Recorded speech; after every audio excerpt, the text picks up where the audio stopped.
Eto mga guys, may nakita ako ditong fossilized coral. Ayan o. Ginawa nilang pandikit dito sa Dragon Castle. As you can see guys, makikita nyo yung pattern na yan o.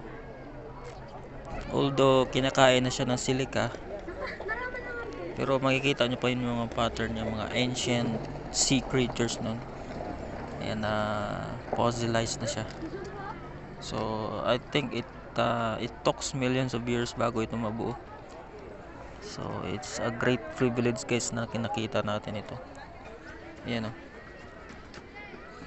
I think mga microorganism yan na nabuhay noong millions of years ago dito sa mundo. Ayan, nakadikit lang siya dito guys sa Dragon Treasures.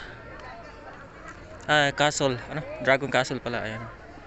Nakita ko sa yung view guys. Daming tao.